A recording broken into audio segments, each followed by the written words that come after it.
Welcome to the Spirit Motorcycles YouTube channel.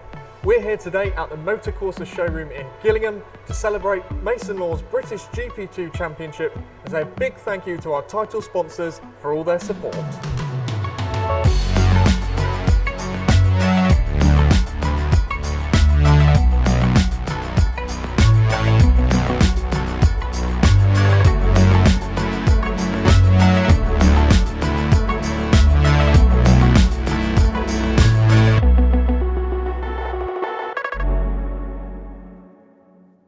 While we were there, Mason shared his thoughts on his title-winning season. How does it feel to be the champion this year? It feels nice. I mean, personally, I was at the beginning of the season wasn't expecting the season to even happen. So to obviously finally get the season underway, which is obviously full credit to the BSB team for actually giving us a season this year. Okay, half a season, but it was still bike racing. So no, really pleased. I mean, there was a lot of work going behind the scenes prior to the season. We had a lot of tests planned, and a lot of tests didn't happen. You know, we was just about to go to Spain to have a block of testing in Spain in March, and unfortunately Spain went into lockdown, so we didn't manage that one. We then very quickly tried to plan a test in the UK, which we unfortunately then went into lockdown. So we managed to get out and give the bike a shakedown before the whole pandemic took off, and we realised, you know, it's a brand new project. We realised there was lots of things that needed to happen. So there was a very long period during this pandemic that nothing could be done, but we knew we had a lot to do. So finally, when the restrictions started to ease up and people could get to the bikes, work on them, and bits and bobs like that, it was we could get the ball rolling. But it really meant that our season was genuinely the whole way through up until the last round was a sort of testing season. You know, we had to use the race weekends to test. So yeah, it made it at the end that little bit more sweet, that obviously there was a lot of work going, and we was running a program and still managed to clinch the title. And how did you find the year? Of course, it was shortened, as you say, but it was quite intense once it started, with races every other week. It was. I mean, format-wise, as I say, the BSB team done a great job. It was very similar. I mean, obviously, it was a massive shame there was no fans there, no crowd. The atmosphere was seriously lacking. But yeah, I mean, the weekends were condensed. You know, as I say, we had the 6 rounds, the Saturday race and the Sunday race. So in that sense, it was very similar, but it just meant that we had to use our time, you know, wisely, because there's only so many hours in the day, and obviously as a rider, I need to make sure that, you know, I'm there to ride the bike and give the information, and my crew chief has to convey it straight to my mechanics and everyone really to get the package as quick as we can on a race weekend. So yeah, as I say, it meant that race weekends were busy for us, because it wasn't in an ideal world you'd have a base setting and go to a race weekend and then adapt the bike to the circuit. But to be honest with you, there were circuits this year that we left that the bike, we done well, we got good results, but you know, maybe race 2 on Sunday we only just found a base setting. So it was hard, but you know, it was as I said, it made it a lot more enjoyable, you know, come the end. And of course, it was a very, very tight season. What do you think it was, you and both the team, that had just that edge over the others? What do you reckon that was? I think something we had this year was raw pace. There were certain circuits that didn't suit us. You know, Donington Park wasn't a good circuit for us this year, which is strange because it's a good circuit for me. I enjoy Donington Park. So, you know, we did see this year the benefits of a GP2 at some circuits and the benefit of super sport bikes, you know, that we were racing against at other circuits. So, you know, I think something that we did have was, you know, raw speed. It was just putting it to the tarmac and being able to be consistent with it, because, you know, it's all well and good being able to be quick, but obviously it's all about the race. So something I personally struggled with this year was 1 lap pace, but you know, we did develop a bike in the end that was good on tyres, you know, and we could then strategise differently. But yeah, I mean, every team has their strengths. We found ours, and yeah, I mean, we're up until the last round, still working on it. Yeah. So. Highs and lows in the season, your best round and your worst round. Do you know what? It sounds really strange. I mean, Brands Hatch, obviously fantastic round. To go to the last year, you know, on paper that has to be the best round. Under pressure, 2 race wins in the championship. It was great. It was what we needed. It was what we went for. So, but you know, Silverstone was a very good weekend. On paper, it was horrendous. But it was a really good weekend. It was one of the easiest Fridays I've had. Everything worked. The bike itself loved the national circuit. It worked so well, we hardly changed anything.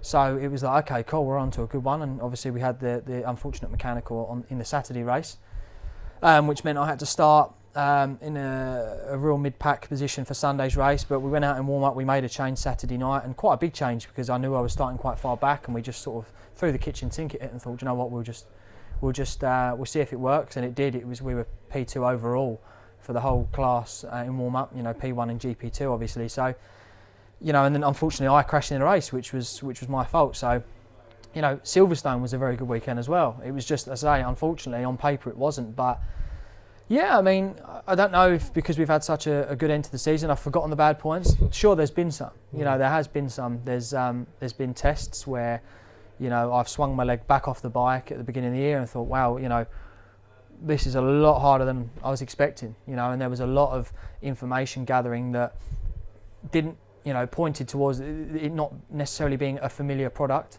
There were certain indications that the bike might be very similar to previous, you know, models of itself, but it wasn't. It was different. And as soon as everyone, and I mean everyone, got their head around the package, it come good. But yeah, I mean, maybe I've blanked out the bad points. You know, as I say, there are some racing is highs and lows. So, you know, ending up on the floor, never fun. So let's say that was the lows. But yeah, we had some real great highs. Of course, Jack Scott really close throughout the entire season. I think you switched pretty much every weekend in that last half of the season for the championship lead. Was he a really tough competitor to beat this year? Jack was good. Jack was, you know, really consistent. Jack put a season together that many people have won championships for. That he was just very consistent.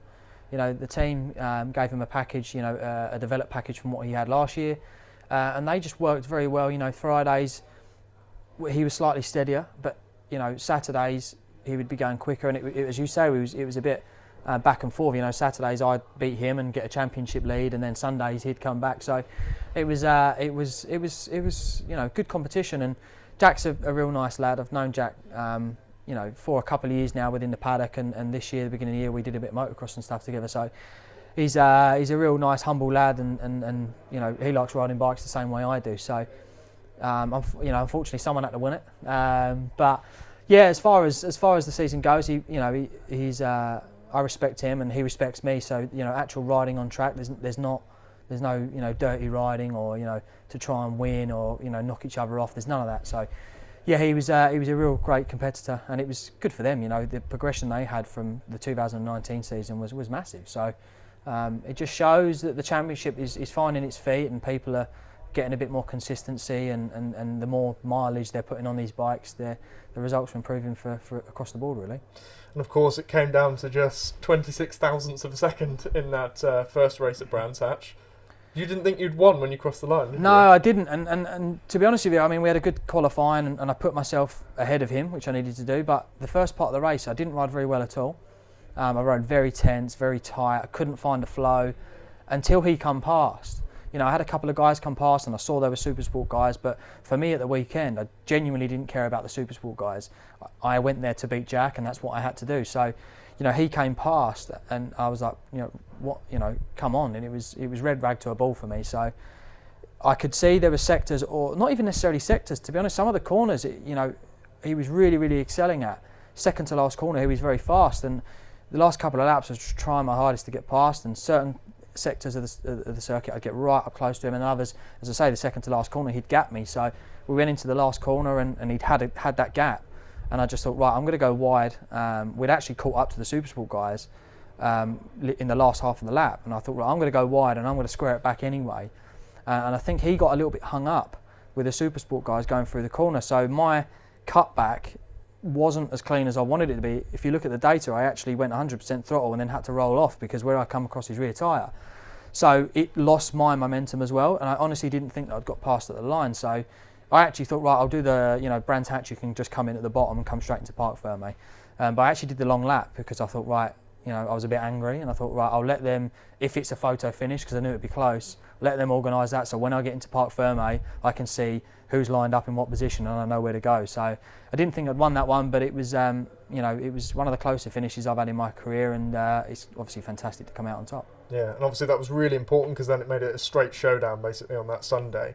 And I think, well, I'll leave it to you to say, but I think that was a really, really strong ride because obviously you were 14th on the grid and he was 7th on the grid, so you had a lot of work to do on that Sunday race, but you came through strong. Yeah, I mean, because I didn't ride very well in the Saturday race, my lap time on the newer tyre, I mean, the end of the race the pace was quick and I was quicker than the guys in front, but with, you know, fresh tyre and more grip, I didn't get a lap time down, so it meant I had to start Sunday's race in 14th, and Jack coming through in the early stages of Saturday's race put him 7th on the grid. So I knew there was a lot to do.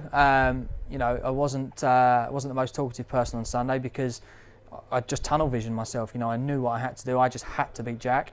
You know, and fortunately, because of Saturday's race, as you say, it was a showdown situation. It was a winner takes all situation, and I just got my head down really. And it's one of the better races I've ridden for, you know, probably the last 3 to 4 years.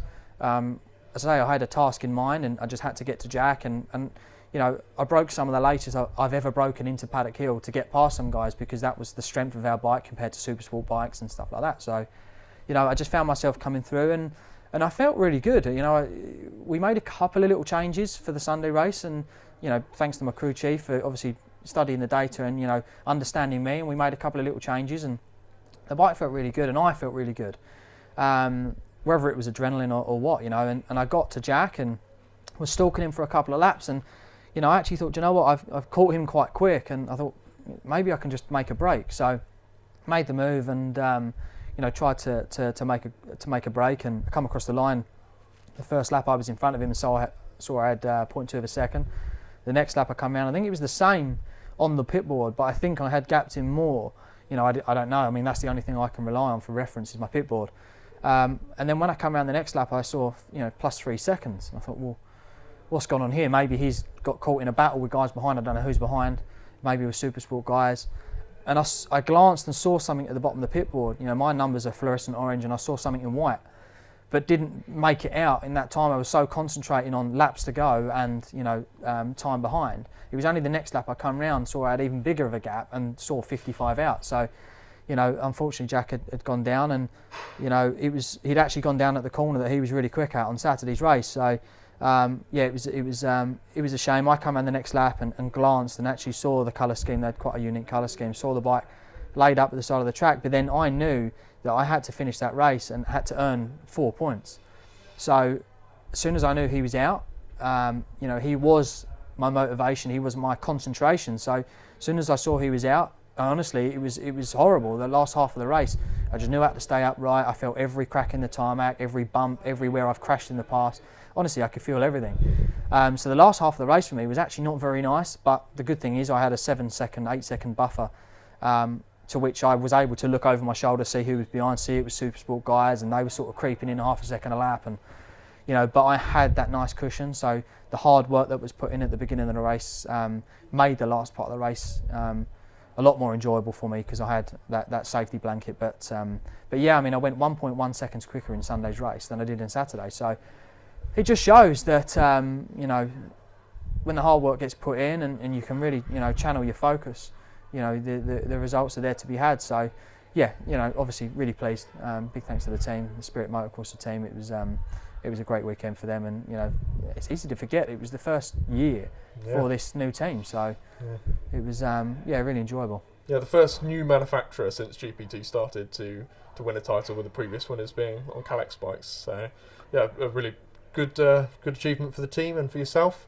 Thank you very much for bringing us so much joy this year towards the end of it. Can you say anything about next year yet? No, because it's sort of in the process. I've had a week off, you know, from bikes and stuff, and but yeah, I mean, 2021 is in the process of conversations and stuff like that. So we will see.